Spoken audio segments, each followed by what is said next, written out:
You are going to wake up tomorrow morning, check your phone, answer something you didn't want to answer, sit in traffic or a commute, spend 8 hours doing work that someone else owns, come home exhausted, scroll through other people's highlight reels, and go to sleep feeling like you didn't quite do enough. Then you will do it again. Your ancestors did not do this. For 300,000 years, the entire span of human history before farming, cities, and bosses, the average human being worked roughly 2.5 hours a day. Not 8, not 10, 2.5. And the hours they didn't work, they weren't sitting around worrying about being unproductive. They were living. So what did a full day actually look like for the humans who came before everything we built? The answer is stranger, simpler, and more unsettling than anything you'd expect. There is a place in northern Tanzania where you can still find out. The Hadza people have lived in the same landscape for tens of thousands of years. They hunt with handmade bows. They gather wild fruit and dig up roots with wooden sticks. They sleep under the stars or in simple shelters. They do not farm. They do not store food. They do not plan further than a few days ahead. They also work fewer hours per week than almost any human being alive today. Anthropologist Frank Marlowe spent decades living alongside the Hadza. He tracked their time carefully, what they did, when they did it, for how long. His findings matched a landmark 1968 study by anthropologist Richard Lee, who had done the same with the Kung Bushmen of the Kalahari Desert. Lee's number, roughly 15 hours of work per week. 15. Your phone probably tells you that you spend more time than that looking at it. The point isn't that ancient life was easy. It wasn't. It was dangerous, uncertain, and often painful. But the relationship these people had with time, with their own hours, their own bodies, their own days, was completely different from anything most of us have ever experienced. So let's walk through it, hour by hour, from the moment the sun came up. Dawn. Pause. You don't wake to an alarm. You wake because the sky is changing, light shifting from black to deep blue to orange at the edges. The temperature drops just before sunrise, and your body knows it. You slept on a hide laid over flattened grass, close enough to the fire that someone kept burning through the night to hold predators at a distance. Everything you own, every single possession, fits inside one bag. A digging stick, a bow, a few pieces of hide, some beads made by someone you love. Around you, 20 to 30 people are waking up the same way. You have known every single one of them your entire life. Your grandmother sleeps a few feet from your children. The person who snores too loud is someone you have known since before you could walk. Nobody is late for anything. The first thing that happens is conversation, not planning, not logistics, just talking. Anthropologist Polly Weissner recorded thousands of hours of Bushman conversation and found that morning talk was the social heartbeat of the camp. Who had a strange dream? Who seemed off yesterday? A joke that someone made 3 days ago that was still making people laugh. Light, unhurried, comfortable talk between people who genuinely know each other. This is not wasted time. This conversation is how the group stays calibrated. Who is healthy? Who is struggling? Who might need support today without having to ask for it? This is also the entire legal system. There are no courts. There are no written rules. But there is an invisible web of social information that travels between every person in the camp, and in the Kung system studied by Lee, this web was the primary tool of justice. If someone took more than their share of food, jokes appeared about them within hours, not confrontations. Jokes. Pointed, specific, public jokes that everyone understood. If the behavior continued, the whispers spread beyond camp to neighboring groups within a day's walk. If the person became truly unbearable, eventually no camp would welcome them. That was the harshest punishment available, and it almost never had to be used because the jokes worked. Lee discovered this firsthand in 1969. He had lived with the Kung for years, and when Christmas came, he wanted to do something generous. He bought the biggest, fattest ox he could find and brought it to camp as a gift. The Kung mocked it for weeks. They told him the ox was scrawny. The meat would be tasteless. He had wasted everyone's time. Lee was baffled. He had checked the animal carefully. It was a genuinely impressive ox, so he finally asked an elder what was happening. The elder said, "When a hunter brings home a large kill, we do not celebrate it. We criticize it. We say the meat is poor. The animal was small. The bigger the kill, the harder we mock. This is how we stop a hunter from believing he is better than anyone else." They had been doing exactly the same thing to Lee. He brought an extraordinary gift, so they cut him down to size. In this world, no one is permitted permitted to feel above anyone else. Every joke, every whispered comment, every mild complaint is a tiny instrument for keeping people equal. No courts required. Mid-morning, the day begins to divide. The men gather loosely and move toward the hunt. It is important to understand what hunting actually looks like, because it is nothing like the dramatic scenes you might imagine. Most days, the hunters come home with nothing. Marlowe's research found that successful large kills happen once every few days at best. A hunter might walk 15 miles, track a wounded animal for hours through thick brush, lose the trail, find it again, lose it permanently, and return to camp as the sun sets carrying only a handful of small birds and an exhausted body. The Hadza use arrows tipped with poison extracted from the sap of a desert rose plant. They shoot and then they wait. They follow the animal for hours while the poison moves through its system. They have brought down giraffe this way, but the process is long, uncertain, and frequently unsuccessful. Meanwhile, the women are doing something far more reliable. Groups of 3 to 8 women leave camp together, moving into the landscape with digging sticks and carrying baskets. They climb trees. They dig up tubers buried deep in hard ground. They crack open wild fruit. They move steadily, methodically, and they almost always come back with food. Among the Hadza, women provide more than half of the calories the camp eats. Every day, rain or shine, successful hunt or not. The walk back is where most of the important conversations happen. Decisions about where to move camp next. Observations about who needs help. Talk about the children. Stories about things that happened years ago that are still worth telling. The men bring the drama. The women bring the food. And the most productive gatherers in any camp are almost never the young mothers. They are the grandmothers. Women in their 50s and 60s consistently bring back more food per day than women in their 20s who are nursing young children. Many Hadza grandmothers walk 5 to 10 miles daily well into their 70s. Anthropologists call this the grandmother hypothesis, the idea that postmenopausal women feeding their grandchildren was so beneficial to the group's survival that it shaped human biology itself. It may explain why human women live for decades after they can no longer have children, something almost no other primate does. The children don't sit and watch this happen from a distance. They are in it. A 3-year-old Hadza girl plays with a small digging stick next to her mother. By 6, she can find edible plants on her own. By 10, she is genuinely contributing to what the family eats. An 8-year-old Hadza boy goes out alone with a small bow and comes back with birds. Midday, the first food comes back to camp, and it does not belong to whoever brought it. In a Hadza camp, a large kill is not the hunter's property. The moment it arrives, it is distributed. The hunter himself typically receives one of the smaller, less desirable portions. The rest goes to the camp. The elderly, the children, the sick, the hunters who came back empty-handed today. This is not charity, it is the system. Generosity is not a virtue in this world. It is a savings account. The person who shares freely today will be fed when they come home empty-handed next week. Afternoon. After eating, the camp slows completely. The middle of the day is hot. Nobody works through it. People find shade and lie down. They repair arrows. They weave grass into carrying baskets. They sit close to people they love and do nothing in particular. Grooming, picking through each other's hair,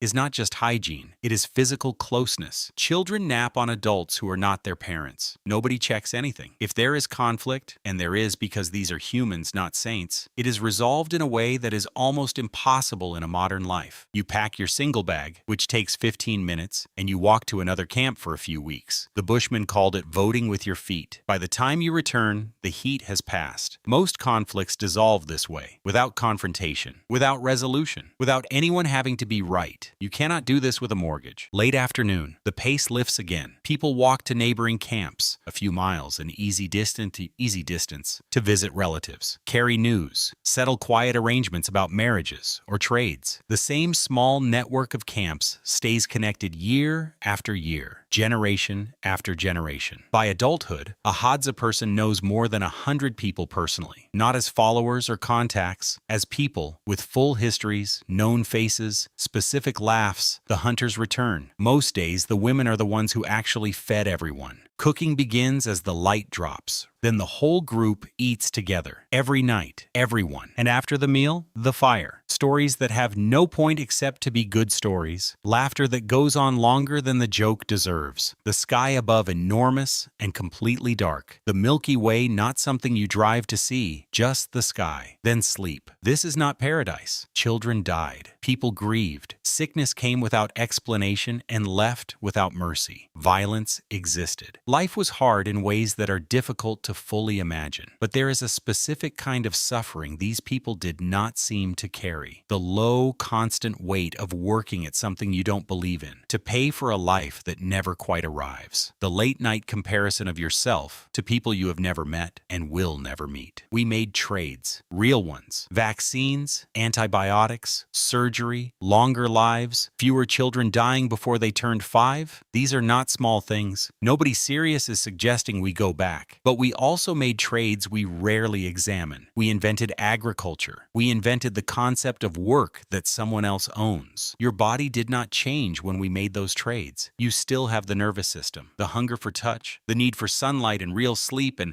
unhurried conversation and time spent doing genuinely nothing that your ancestors carried for 300,000 years. We are still the same animal. We just forgot what the animal actually needs.